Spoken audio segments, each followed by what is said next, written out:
So hello guys, स्वागत है आप सभी का आप सबके अपने चैनल विद्या परिहार गुरुकुल में। तो आप सभी ने इससे पहले संबंध और फलन में कार्तीय गुणन पढ़ा, संबंध पढ़ा और फलन पढ़ा। तो अगर आप सभी ने वो वाले वीडियो को नहीं देखा है तो कृपया उस वीडियो को देख लें, क्योंकि उस वीडियो के बाद ही अगर आप इस वीडियो पे आएंगे तो सारा का सारा कॉन्सेप्ट आपको समझ में आएगा। तो चलिए शुरू करते हैं। तो इससे पहले आप जान लीजिए इस वीडियो का, यानी ये जो स्क्रीन पर आप वीडियो देख रहे हैं, इस वीडियो का लिंक आप सभी को डिस्क्रिप्शन में मिल जाएगा, तो आप सब उसको देख लीजिए।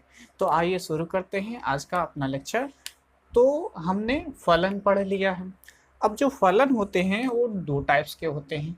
एक होता है वास्तविक मान फलन, रियल वैल्यूड फंक्शन। ये क्या होता है? यदि हमारे पास एक फलन है जो a से लेकर के b तक है, जिसका परिसर वास्तविक संख्याओं का हो, ठीक है, वास्तविक संख्याओं का जिसका परिसर हो। अब ये परिसर क्या होता है, इसके लिए आप पहले वाले वीडियो को जरूर देख लीजिए। तो आइए हम देखते हैं। अच्छा, जिसका परिसर क्या हो, वास्तविक संख्याओं का हो। ये रहा हमारा प्रांत और ये रहा हमारा परिसर, ठीक है। प्रांत में हम ले लेते हैं ए, बी और सी, और इस ये है क्या है, प्रांत, और ये है परिसर। और हम परिसर में ले लेते हैं 1 2 3, ठीक है, 1 2 3। इसको पूर्व प्रतिबिंब भी बोलते हैं और इसको प्रतिबिंब, ठीक है। ए जो है वो 1 के साथ प्रतिबिंब बना रहा है, बी जो है वो 2 के साथ प्रतिबिंब बना रहा है, और जो सी है वो 3 के साथ प्रतिबिंब बना रहा है। तो ऐसे फंक्शन को, ऐसे फलन को हम बोलेंगे वास्तविक मान फलन, जिसका परिसर क्या है, वास्तविक संख्याओं का हो। ये परिसर है, इसमें वास्तविक संख्याएं हैं, ठीक है। तो ये क्या है, वास्तविक मान फलन। अगर हम, ये तो वास्तविक मान फलन है, अगर हम दूसरा एक फलन ले रहे हैं जिसका परिसर हम ले लेते हैं 1 2 3, सॉरी, प्रांत हम 1 2 3 ले लेते हैं, और इसका जो परिसर हम ले लेते हैं उसको हम 4 5 और 6, 4 5 और 6। 1 का प्रतिबिंब बन रहा है 4 के साथ, 2 का प्रतिबिंब बन रहा है 5 के साथ, 3 का प्रतिबिंब बन रहा है 6 के साथ। ये क्या है, प्रांत है, ये है परिसर। तो क्या ये वास्तविक मान फलन है?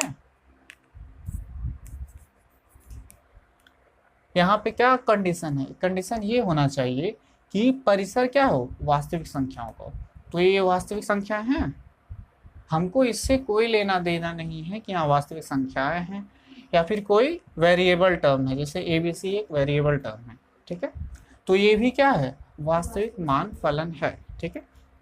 अच्छा, इसके फलन को देख लेते हैं। फलन क्या होगा, इसको F1 बोल देते हैं। तो ये क्या बनेगा, A, 1, B, 2 और C, 3, ठीक है। समझ में गया? इसको F1 बोल देते हैं, इसको हम F2 बोल देते हैं। तो इसका क्या बनेगा, 1, 4, 2, 5, 3, 6, ठीक है। समझ में आ गया? अब हम देखते हैं वास्तविक फलन क्या होता है। अब एक हमने वास्तविक मान फलन को देख लिया, अब हम वास्तविक फलन होता है क्या हो इसको देखते हैं। यदि f हमारे पास एक क्या है, फंक्शन है, f हमारे पास एक फलन है जो a से लेकर के b तक है, जिसमें a is the subset of r, यानी a वास्तविक संख्याओं का क्या है, उपसमुच्चय है।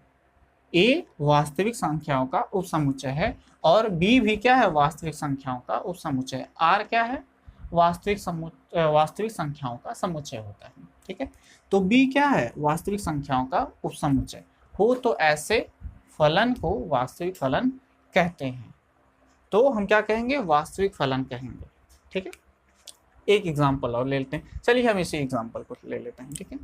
हमारे पास एग्जाम्पल है 1 है, 2 है, 3 है, इसके प्रांत हैं, और इसका परिसर जो है वो है 4 है, 5 है और 6 है, ठीक है। 1 का प्रतिबिंब बन रहा था 4 के साथ, 2 का 5 के साथ, 3 का 6 के साथ। ये प्रांत है, ये परिसर है, ठीक है। तो यहाँ पे जो ए है ये ए होगा और ये बी होगा, ए से लेकर के बी तक है ना, देखिए ए से लेकर के बी तक, ठीक है। ए जो है वो वास्तविक संख्याओं का उपसमुच्चय है। अरे वास्तविक संख्याएं क्या होती है, आर क्या होता है, इसका समुच्चय क्या बनेगा, 1 2 3 4 5 6, कोई भी हो सकता है, -1 -2 कुछ भी हो सकता है ना, -1 -2 0, ये सब क्या है, वास्तविक संख्याएं हैं, ठीक है। तो ये जो है ए वो क्या है, वास्तविक संख्याओं का उपसमुच्चय है। बी क्या है, बी भी वास्तविक संख्याओं का उपसमुच्चय है। तो ये जो फलन बना है वो क्या होगा, वास्तविक फलन होगा। तो एक वास्तविक फलन क्या होगा, ठीक है। दूसरा एग्जांपल हम देख लेते हैं, ठीक है। तो दूसरा हम अपना एग्जांपल ये वाला ले लेते हैं, इसी को, ठीक है। ए है, बी है और सी है, इसके प्रांत ए बी सी है और इसका जो परिसर है वो 1 है 2 है 3 है। ए का प्रतिबिंब बन रहा है 1 के साथ, बी का प्रतिबिंब बन रहा है 2 के साथ, सी का प्रतिबिंब बन रहा है 3 के साथ, ठीक है। तो यहाँ पे क्या होना चाहिए, ए होना चाहिए आर का उपसमुच्चय, ए आर का सबसेट होना चाहिए। तो यहाँ पे ए जो है वो आर का सबसेट है, नहीं है, क्योंकि ये वास्तविक संख्या नहीं है, ए बी सी क्या है, वेरिएबल टर्म है, ठीक है, ये सब चर राशियां हैं, ठीक है। तो ये क्या है, ये वास्तविक फलन नहीं है। क्या ये वास्तविक मान फलन है, हाँ वास्तविक मान फलन है, क्योंकि यहाँ पे सिर्फ परिसर वास्तविक संख्या होनी चाहिए, यानी ये वाला टर्म क्या होना चाहिए, वास्तविक संख्या होना चाहिए, ठीक है। समझ में आ गया। और इसका जो हम फंक्शन देख लेते हैं, रोस्टर रूप वो क्या होगा, इसको हम f1 बोल देते हैं। इसके अवयव क्या क्या होंगे, 1,4 2,5 3,6, ठीक है। ये क्या है, वास्तविक मान फलन है, ठीक है। और इसका क्या बनेगा, f2 बोल देते हैं, क्या बनेगा, a,1 b,2 c,3। तो ये क्या है, वास्तविक मान फलन नहीं है, लेकिन सॉरी वास्तविक फलन नहीं है लेकिन वास्तविक मान फलन है, ठीक है। तो समझ में आया, तो जल्दी से नोट करिए, अगला देखते हैं। तो अब हम अपना अगला टॉपिक देखते हैं, जो क्या जो है कुछ फलन और उनके आलेख, ठीक है। सम फंक्शंस एंड देयर ग्राफ्स, उनके ग्राफ्स को देखना और फंक्शंस देखना है। पहला फंक्शन है, जो पहला फलन है वो क्या है, तत्समक फलन, आइडेंटिटी फंक्शन। ये क्या होता है, हमारे पास आइडेंटिटी फंक्शन यानी तत्समक फलन वो फलन होंगे जिसके जो अवयव होंगे a,a, यानी वो दोनों के दोनों सेम टू सेम होंगे। पहला अवयव और द्वितीय अवयव दोनों के दोनों सेम टू सेम होंगे। ऐसे फलन को हम तत्समक फलन यानी आइडेंटिटी फंक्शन बोलते हैं, ठीक है।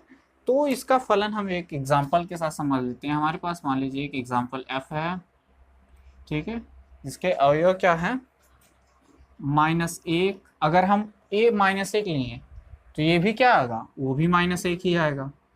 अगर हम इसको ले लेते हैं 2 तो ये भी 2 ही आएगा।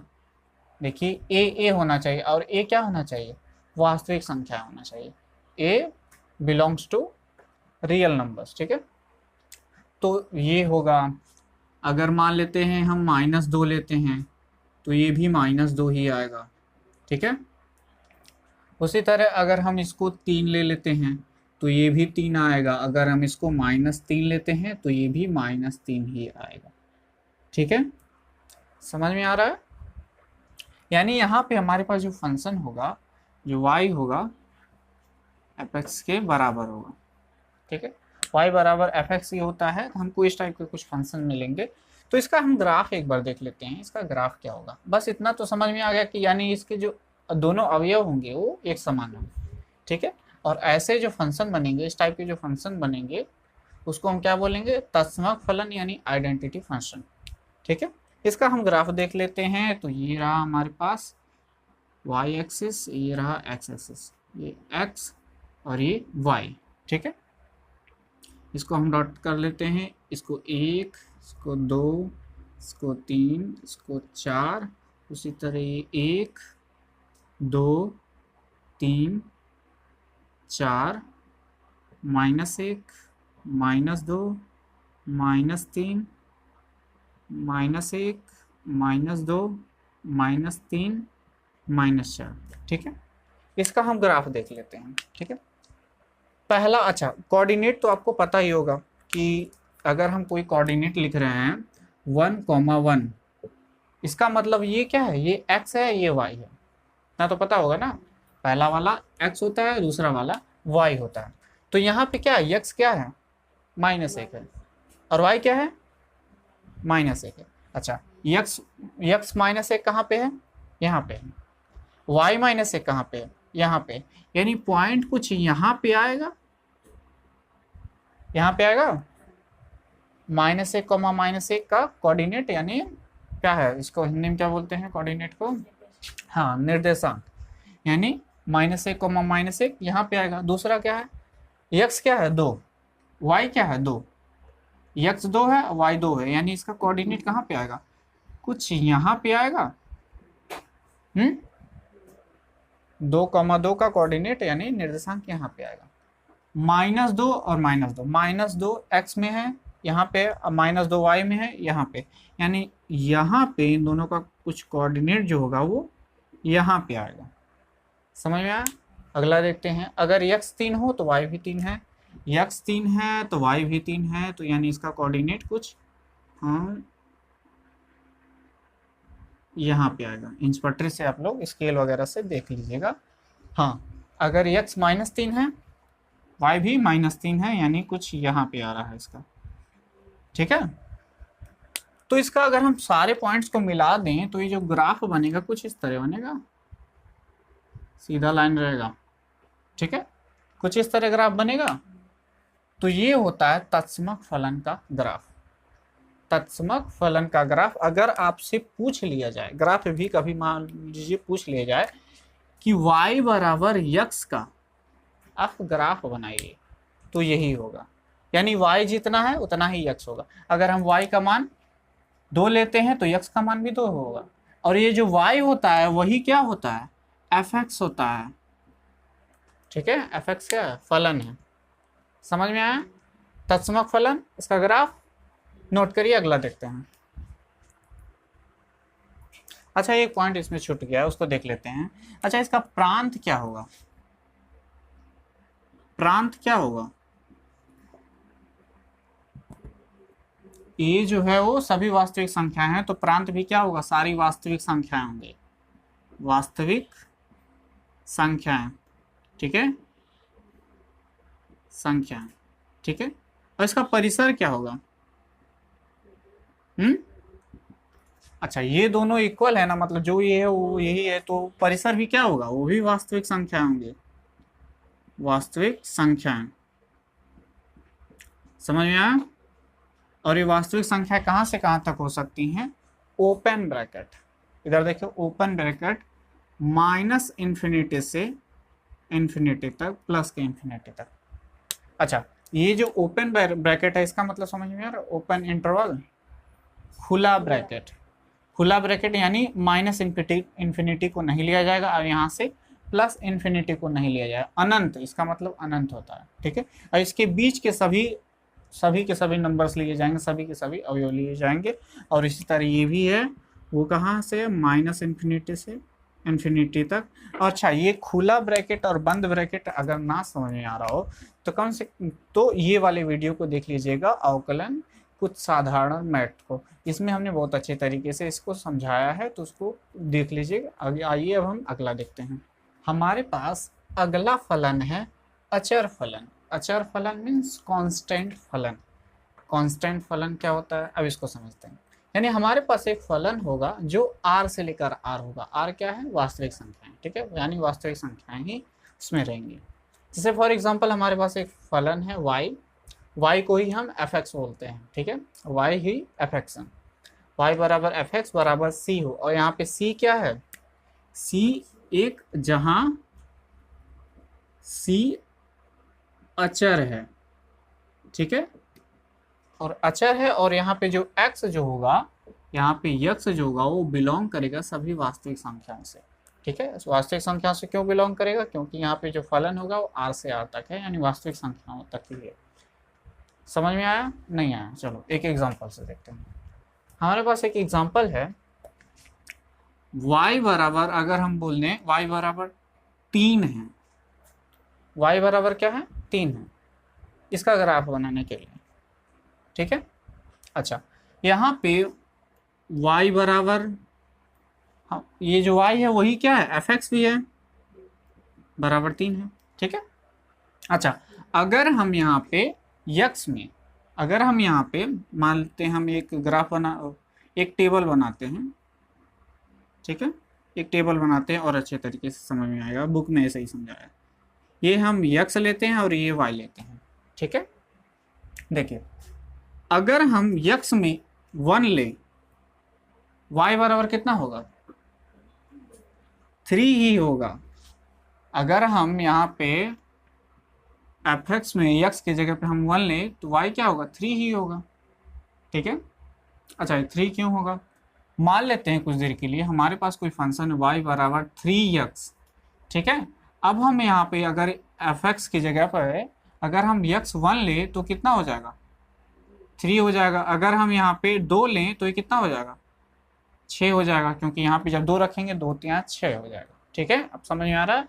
लेकिन यहाँ पे कोई यक्स है ही नहीं, यहाँ पे कोई यक्स नहीं है, हाँ यहाँ पे कोई यक्स नहीं है। ठीक है, तो इसके मान में तो कोई परिवर्तन ही नहीं होगा। ठीक है, तो अगर हम यक्स 1 ले रहे हैं तो y कितना हो जाएगा, 3 रहेगा। अगर हम यक्स 2 लें तो y कितना हो जाएगा, 3 ही रहेगा। देखो यहाँ पे क्या है, y बराबर 3 है। अगर यहाँ पे y बराबर 3x रहता, ठीक है ध्यान समझो, y बराबर 3x हम मान लेते हैं कुछ देर के लिए। ठीक है, तो इसका fx बराबर क्या होगा, वो भी 3x ही होगा। ठीक, अगर हम यहाँ पे x बराबर कितना ले रहे हैं, 2 ले रहे हैं, तो यहाँ पे भी 2 रखना पड़ेगा, 2 3 6। ठीक है, लेकिन हमारे पास मान लीजिए एक और ले दिखा देते हैं, अगर यहाँ पे हम 3 रखते हैं तो 3 3 9 हो जाएगा, 3 3 का 9 हो जाएगा। ठीक है, लेकिन हमारे पास जो फंक्शन है, जो हमारे पास जो फलन है वो क्या है, वो fx बराबर क्या है, हमारे पास 3 है, इसके पास कोई x है ही नहीं। ठीक है, तो यहाँ पे अगर हम x का मान कुछ भी रखें, कुछ भी रख दें, इसके मान में कोई परिवर्तन ही नहीं होगा, क्योंकि यहाँ पे कोई x है ही नहीं। समझ में आया, इसीलिए इसको कांस्टेंट फलन, अचर फलन बोलते हैं, क्योंकि इसके मान में कोई परिवर्तन ही नहीं होगा। अभी हम इसका एक एग्जांपल भी देख लेंगे। ठीक है, अच्छा अगर हम x 2 लें तो y कितना होगा, 3 होगा। अगर हम x -1 लें तो y कितना होगा, तो भी 3 होगा। अगर हम x -2 लें तो भी 3 ही होगा।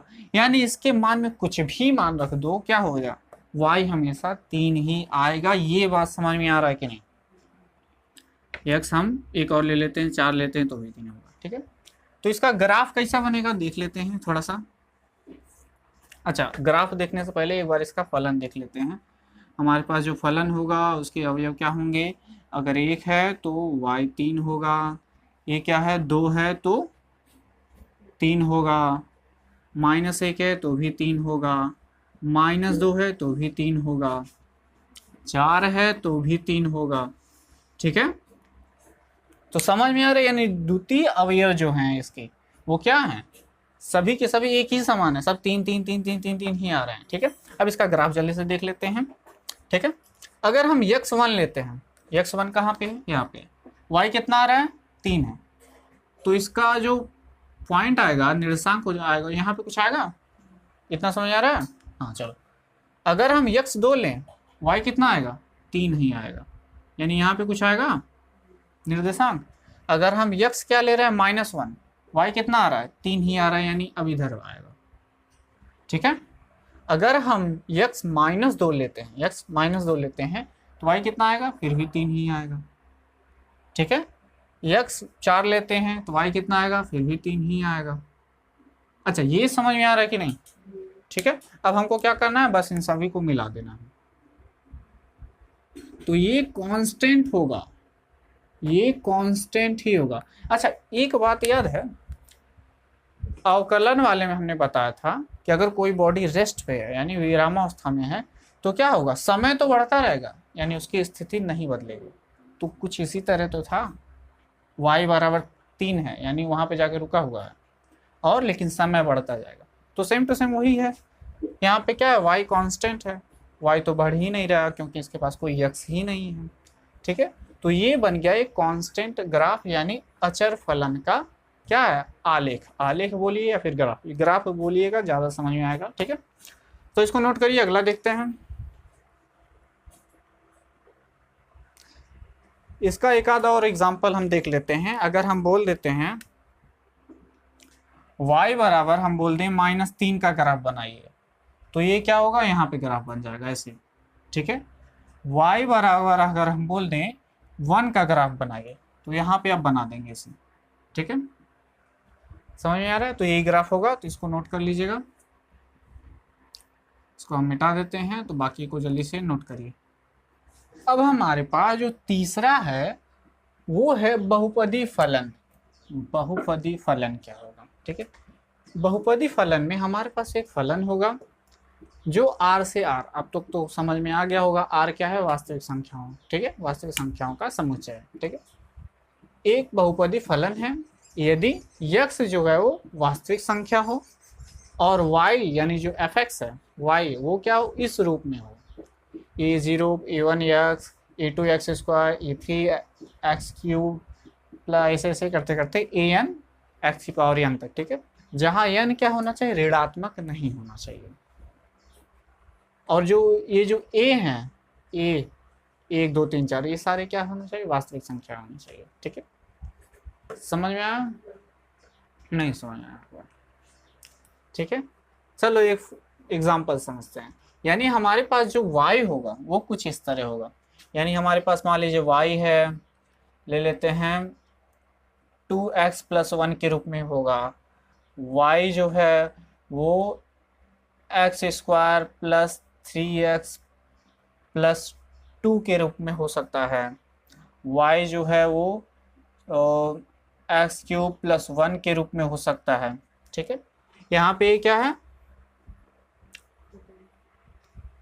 ये वाला क्या है, रेखीय समीकरण है, द्विघात समीकरण है, त्रिघात समीकरण है। समझ में आया। ठीक है, ये क्या है, रेखीय समीकरण है, द्विघात समीकरण है और ये त्रिघात समीकरण है। तो ठीक है, यहाँ पे जो y होगा यानी y ही क्या है, fx है, y ही क्या है, fx है। ठीक है, ये सब क्या है, fx है। समझ में आ रहा है, यानी इस रूप में होगा fx और इस टाइप में होगा। तो ये देखिए यहाँ पे a जो है वो 1 2 3 4 वैसे जो दिए गए हैं वही सारी चीज़ हैं। दूसरा और चीज़ समझते हैं। तो ये था एग्जांपल, ये तो समझ में आ गया कि इसका जो समीकरण बनेगा कुछ इस तरह बनेगा। अब हम देखते हैं एक एग्जांपल से इसको पूरा बढ़िया समझ लेते हैं। मान लेते हैं हमारे पास एक एग्जांपल है, y बराबर है x²। y बराबर क्या है, x²। ठीक है, यानी y बराबर x² यानी fx क्या है, x² ही तो है, fx ही तो है वो x² यानी y। ठीक है, अब हम इसको ग्राफ बनाना है, चलिए देखते हैं। अच्छा, यहाँ पे हम x और y का एक टेबल बना लेते हैं, x और y का टेबल। x है, यहाँ पे y है, जल्दी से इसको देख लेते हैं। हाँ, अगर हम यहाँ पे x 1 रखें, y कितना आएगा, अगर हम यहाँ पे x 1 रखें f1 तो 1 का स्क्वायर करेंगे तो कितना होगा, 1 ही होगा। ठीक है, अगर हम x 2 लें तो y कितना होगा, 4 हो जाएगा। x 2 लें तो y कितना हो जाएगा, 4 हो जाएगा। अगर हम x 3 लें तो y कितना हो जाएगा, ये समझ में आ रहा है कि नहीं। ठीक है, अगर हम x -1 लें तो y कितना आएगा, -1 का स्क्वायर करेंगे तो 1 ही आएगा।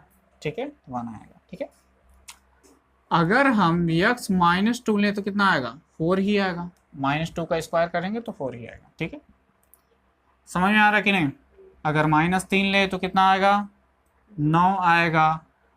और कुछ ले सकते हैं, चलो -4 भी ले लेते हैं, कितना आएगा, 16 आएगा। ठीक है, तो इसका ग्राफ देखते हैं कैसा बनेगा। हमने क्या लिया है, x1 लिया है, y1 आया है, यानी पॉइंट कुछ यहाँ पे आएगा। ठीक है, दूसरा x2 है तो y कितना है, 4 है। x2 है तो y कितना है, 4 है, यानी यहाँ पे कुछ पॉइंट आएगा। समझ में आया। x3 है तो y कितना है, 9 है। x3 है तो y कितना है, 9 है। इसके सीधे में हाँ स्केल वगैरह से ढंग से देख लेना। ठीक है, x कितना है, अगर हम -1 लें, x क्या है, -1 लें तो y कितना आएगा, 1 ही आएगा। ठीक है, यानी कुछ यहाँ पे पॉइंट आएगा। x क्या है, -2 है तो y कितना है, 4। x -2 है तो y कितना है, 4, यानी यहाँ पे कुछ पॉइंट आएगा। ठीक है, सही है। चलो, अगर हम x -3 ले, अरे थोड़ा सा देख लेना, हम यहाँ ब्लैक बोर्ड पे स्केल नाप के नहीं लिख रहे हैं। ठीक है, देख लेना। अगर हम x -3 लें तो y कितना आएगा, 9। x -3 लें तो y कितना आएगा, -9, यानी यहाँ पे कुछ आएगा। ठीक है, चेक कर लेना, शायद सीधा ही नहीं है, चेक कर लेना। ठीक है, इसी तरह अगर हम 4 लेते हैं तो यहाँ जो पॉइंट जो है वो थोड़ा सा यहाँ पे ज़्यादा दूरी हो गया, यहाँ पे कम दूरी है, इसलिए थोड़ा सा इधर उधर हो रहा है। ठीक है, देख लेना। हाँ, अगर हम x -4 लें तो y कितना आएगा, 9 आएगा। और 4 ले, -4 ले तो y कितना आएगा, 16 आएगा, यानी कहीं पे इसका तो पता नहीं कहाँ जाएगा। हाँ, यहाँ पे मान लेते हैं कहीं आएगा। ठीक है, और ऊपर जाएगा, ये मान लेते हैं यहाँ पे कहीं आएगा। ठीक है, और थोड़ा ऊपर देख लेना। अगर हम इन सभी पॉइंट्स को मिला दें, ये 0 से स्टार्ट होगा। अगर हम x 0 लें तो y भी 0 होगा। ठीक है, तो यानी अगर हम इसको 0 से लें तो ये कुछ इस तरह ग्राफ बनेगा।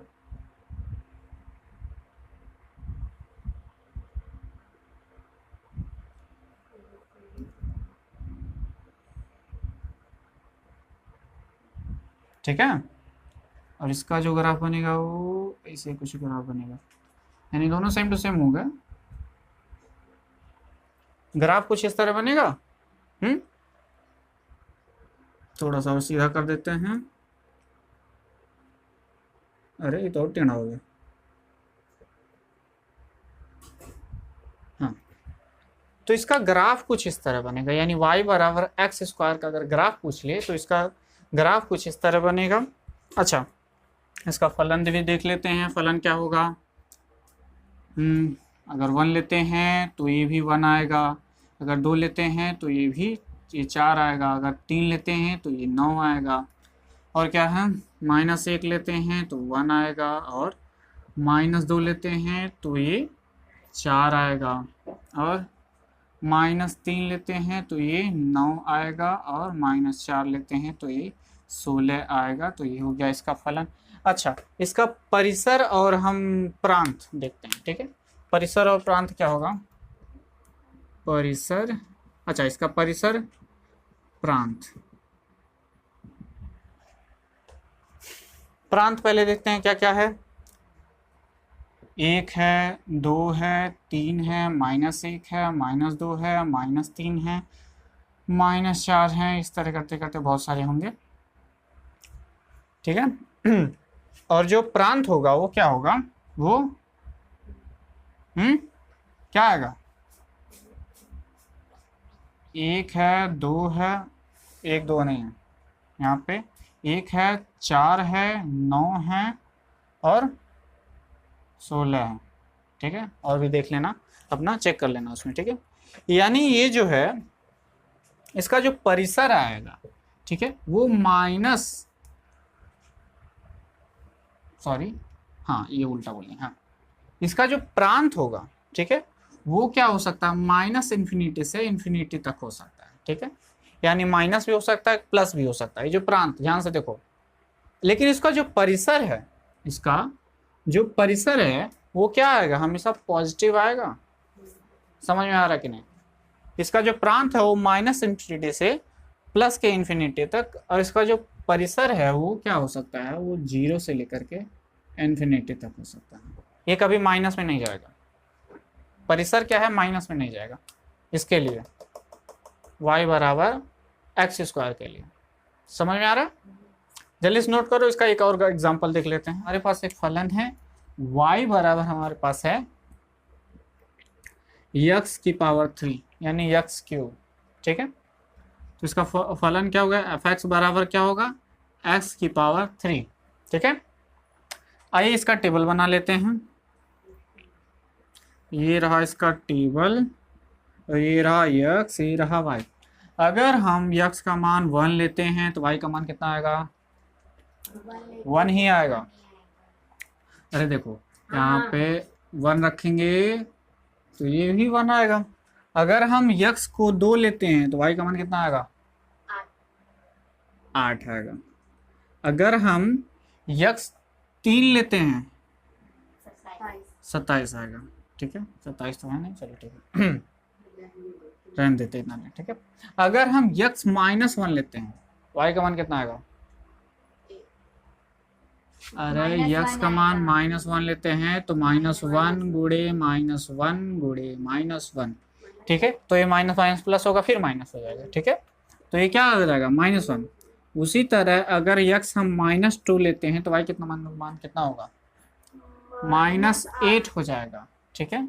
अगर हम x का मान -3 लेते हैं तो y का मान कितना हो जाएगा, -27, ठीक है। इस तरह बहुत सारे होंगे, बाकी को हम नहीं देखते हैं, इतना तक हम देख लेते हैं, ठीक है। अगर हम x 1 लेते हैं तो y का मान भी 1 आएगा, यानी पॉइंट कुछ यहाँ पे आएगा, ठीक है। अगर हम x 2 लेते हैं तो y का मान 8 आएगा, यानी जो पॉइंट आएगा वो यहाँ पे आएगा, ठीक है।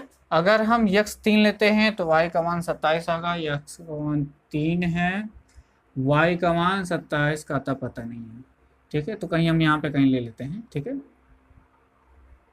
27, चलो इधर कहीं ले लेते हैं, ठीक है। वो पार हो जाएगा ग्राफ के, ठीक है। इधर देखते हैं। अगर हम x -1 लेते हैं तो y कितना आएगा, x 1 लेते हैं तो y का मान भी -1 यानी यहाँ पे आएगा। अगला x -2 तो y का मान -8, x -2 तो y का मान -8 यानी यहाँ पे आएगा कहीं पॉइंट, सही है, सही है, ठीक है। x का मान -3 तो y का मान -27, x का मान -3 तो y का मान -27 यहाँ पे मान लेते हैं कहीं आएगा, ठीक है। इधर देखो, इधर देखो, हाँ, ग्राफ को मैच कराते हैं, यानी सारे पॉइंट्स को मिला देते हैं। अच्छा, x का मान अगर हम 0 रखेंगे तो ये 0 भी ऐड कर लेना, ठीक है। x का मान 0 रखेंगे तो y का मान भी 0 आएगा, ठीक है। इसलिए हम 0 से स्टार्ट कर रहे हैं। x का मान 0 रखें तो ये y का मान, ये कुछ ऐसा ग्राफ बनेगा। एक तो ग्राफ इधर बनेगा, इधर देखते हैं। अच्छा, कलर चेंज कर देते हैं और अच्छे तरीके से समझ में आएगा। हाँ, तो इसका ग्राफ कुछ ऐसा बनेगा, ठीक है। ऊपर पॉइंट्स को मिला देते हैं तो एक पॉइंट यहाँ पे है, तो एक पॉइंट यहाँ पे है, तो ये जो ग्राफ बनेगा वो कुछ इस तरह बनेगा। थोड़ा सीधा बना लेना, यहाँ पे सीधा नहीं बन रहा है, ठीक है। कुछ इस तरह ग्राफ बनेगा। किसका इस तरह ग्राफ बनेगा, y बराबर x की पावर 3 का, ठीक है। y बराबर x की पावर 3 का। अब इसका जो फलन वगैरह है वो लिख लेना, समझ में आया। अब हम अगला देखते हैं, वो क्या है, चौथा, परिमेय फलन। परिमेय फलन क्या होता है, इससे पहले परिमेय संख्याएं क्या होती है। परिमेय संख्या क्या होती है, जिसको p/q के रूप में लिखा जा सके, जिसको p/q के रूप में लिखा जा सके, और q is not equal to 0, 0 के बराबर नहीं होना चाहिए, 1/p के रूप में नहीं लिखा जाना चाहिए, पागल। इधर देखो, p/q के रूप में लिखा जा सके और q is not equal to 0। सब लोग सुनेंगे कहीं, गधे हैं सब। चलो इधर देखो, जिसको p/q के रूप में लिखा जा सके और q is not equal to 0, यानी q 0 नहीं होना चाहिए, इतना तो पता है। हाँ, तो उसी तरह परिमेय फलन है हमारे पास। इसको जो परिमेय फलन होगा उसको f(x/g(x) के प्रकार के होंगे फलन जो होंगे, जहां f(x) तथा g(x) एक ही प्रांत में है, ठीक है। एफ एक्स तथा जी एक्स एक ही प्रांत में यक्स के लिए परिभाषित बहुफलन है, बहुपदीय फलन है, और g x is not equal to zero. यहाँ पे जी एक्स नहीं, जीरो नहीं होना चाहिए, जो जी एक्स है वो जीरो नहीं होना चाहिए। वहाँ पे क्यों जीरो नहीं होना चाहिए, यहाँ पे जी एक्स जीरो नहीं होना चाहिए। अब नहीं समझ में आ रहा होगा जी एक्स क्या है, एफ एक्स क्या है। एफ एक्स तो समझ में आ गया, जी एक्स क्या है। ठीक है, मान लेते हैं हमारे पास एक फलन है एफ एक्स ले लेते हैं 3x+1, और हमारे पास एक दूसरा फलन। अब हम दूसरा फलन लिखेंगे तो फिर से एफ एक्स नहीं लिखेंगे ना, दूसरा अगर हम फलन लेंगे तो यहाँ पे एफ फिर से तो लिखेंगे नहीं, तो इसको हम जी लिखेंगे। तो जी एक्स हम लिख लेते हैं x-1। ठीक है, अब समझ में आ गया एफ एक्स क्यों लिखा है, जी एक्स क्यों लिखा गया। अरे दो फलन हैं, इनको हम दो, फिर से इसको एफ लिखेंगे तो एफ एक्स तो इसके बराबर होना चाहिए ना, इसलिए हम इसको जी एक्स लिखेंगे। ठीक है, अच्छा अब हम इसको इस बटे के रूप में लिखेंगे तो ये क्या हो जाएगा 3x+1 बटा x-1, इस रूप में आ जाएगा। F X by G X के रूप में लिखेंगे। यहाँ पे क्या होना चाहिए, जीरो नहीं होना चाहिए, ये वाला टर्म क्या होना चाहिए, जीरो नहीं होना चाहिए। ठीक है, यानी x-1 is not equal to zero, zero के बराबर नहीं होना चाहिए, यही ना। यानी x जो होना चाहिए इज नॉट इक्वल टू 1, इसको -1 को इधर लेकर आएंगे तो 1 आ जाएगा। अगर हम x को यहाँ पे 1 रख दें तो ये क्या होगा, जीरो हो जाएगा। हाँ, यानी x क्या होना चाहिए, जीरो के बराबर नहीं होना चाहिए, किसमें, इस वाले फंक्शन के लिए। ठीक है, तो अब हम थोड़ा सा और आसान करके इसको समझते हैं। बस इतना याद रखिएगा, F X by G X के रूप में, यानी एफ एक्स बटा जी एक्स के रूप में लिखा जा सके, और जी एक्स बराबर नहीं होना चाहिए जीरो के लिए। ठीक है, अब जीरो के लिए एक्स के किस मान के लिए बराबर होंगे आप इस तरह चेक कर सकते हैं। ठीक है, तो आइए अब हम अगला देखते हैं एग्जाम्पल, थोड़ा सा और अच्छे तरीके से समझने के लिए। हमारे पास एक, हाँ, तो हमारे पास एक फलन है 1/x, 1/x।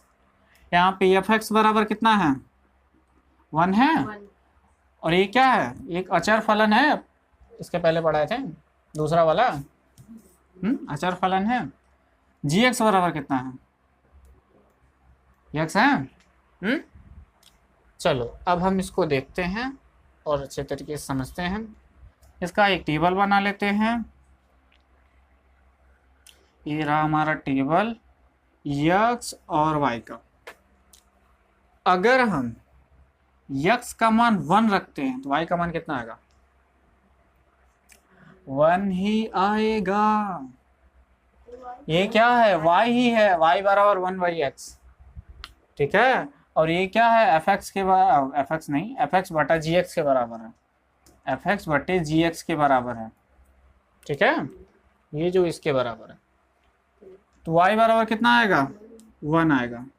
ठीक है, अगर हम x को 2 मान लें, y बराबर कितना आएगा, 0.5 आएगा। y बराबर 1/2 हो जाएगा ना, तो इसको जब हम रखेंगे तो इसको जब सॉल्व करेंगे तो 0.5 ही ना आएगा। अरे y बराबर हमारा x था, x का मान हम 2 रखें, 1/2 होगा, 1/2 को सॉल्व करते हैं तो 0.5 है ना, नहीं समझ आ रहा है। अगर हम x को -1 रखें तो y भी कितना आएगा, -1 आएगा। y बराबर कितना है, 1/x है, x की जगह हम कितना रखेंगे, -1, -1 को हम ऊपर ले जा सकते हैं तो -1, अरे 1/1 तो 1 ही ना होता है, उसे कुछ मतलब नहीं। ठीक, अगर हम x को -2 लें, y कितना आएगा, -0.5 आएगा। x को अगर हम 3 लें, समझ में आ रहा है, x को अगर हम 3 लें, यहाँ पे 1/3 लिख दें, y का मान कितना आ जाएगा, 0.33 आता है।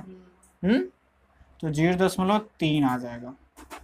अगर इसी को हम माइनस में ले लें, यानी -3 ले, तो क्या हो जाएगा, -0.3 आ जाएगा। समझ में आया, इसका हम ग्राफ बनाएं। चलो, अगर x1 है तो y भी 1 है, यानी x1 है तो y भी 1 है, पॉइंट कुछ यहाँ पे आएगा।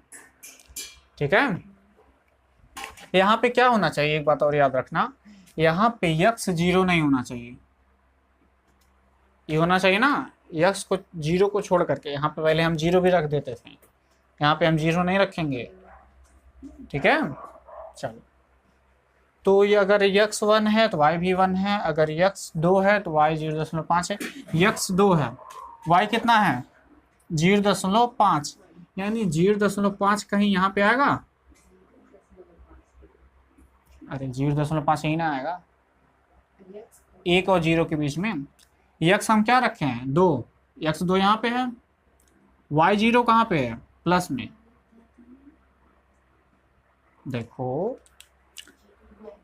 यक्स हम 2 रखते हैं, यक्स 2 कहाँ पे है, वाई कितना आना चाहिए 0.5 यही ना आएगा, अरे 0 से 1 के बीच में, ठीक है। तो यहाँ पे कहीं आएगा है।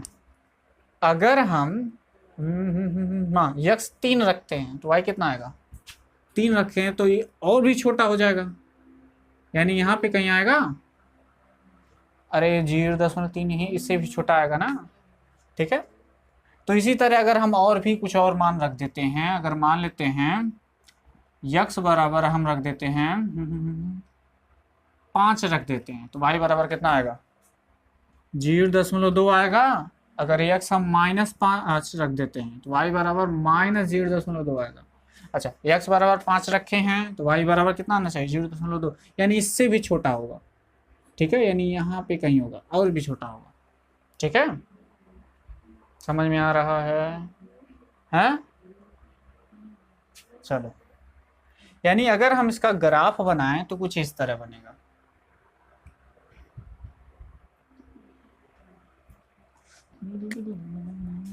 इसका जो ग्राफ बनता है वो कुछ इस तरह बनता है, यानी एकदम इस पे टच नहीं करेगा, कभी छुएगा नहीं। क्यों नहीं छुएगा, क्योंकि यहाँ पे x बराबर 0 नहीं हुआ। अगर हम x बराबर 0 रख दे तो y का मान इन्फिनिटी हो जाएगा, ठीक है। यहाँ पे हम x का मान 0 नहीं रख सकते हैं, ये वाला जो है वो कभी छुएगा नहीं, क्योंकि x अगर ये छू देगा तो क्या हो जाना चाहिए, x का मान 0 हो जाएगा और y का मान कहाँ चला जाएगा, इन्फिनिटी तक चला जाएगा, ठीक है। तो इसको हमको 0 नहीं करना है, यानी ये कभी टच नहीं करेगा, कभी इसमें छुआएगा नहीं, मतलब टच नहीं करेगा, ठीक है। और जो है ग्राफ कुछ इस तरह बनेगा। इधर भी देख लेते हैं नीचे वाला ग्राफ क्या बनेगा। अगर हम x -1 लेते हैं, x -1 लेते हैं तो y का मान भी कितना आ जाएगा -1, यानी यहाँ पे कहीं आएगा। x -2 लेते हैं तो y कितना आ जाएगा माइनस, यहाँ पे लेते हैं तो ये पॉइंट यहाँ पे कहीं आ जाएगा, मान लेते हैं यहाँ पे कहीं आ जाएगा। -3 लेते हैं तो और भी छोटा हो जाएगा, नहीं यहाँ पे कहीं आ जाएगा, ठीक है। फिर ये लेते हैं तो और भी छोटा हो जाएगा, यहाँ पे आ जाएगा, ठीक है। यानी इसका भी जब हम ग्राफ बनाएंगे तो इसी तरह यानी उल्टा बन जाएगा वही ग्राफ, और ये कुछ ऐसा हो जाएगा, ये इस पे टच नहीं होगा, ठीक है, ठीक है। और ग्राफ जो है कुछ इस तरह बनेगा। समझ में आया, नोट करो। इसका प्रांत वगैरह लिख लेना, इतना तो समझ में आएगा, प्रांत क्या होगा परिसर क्या होगा लिखा जाएगा। चलो नोट करो, चलो इसका प्रांत और परिसर ही लिख देते हैं, नहीं समझ नहीं आएगा, ठीक है। अच्छा, इसका प्रांत क्या होगा बोलो एक बार।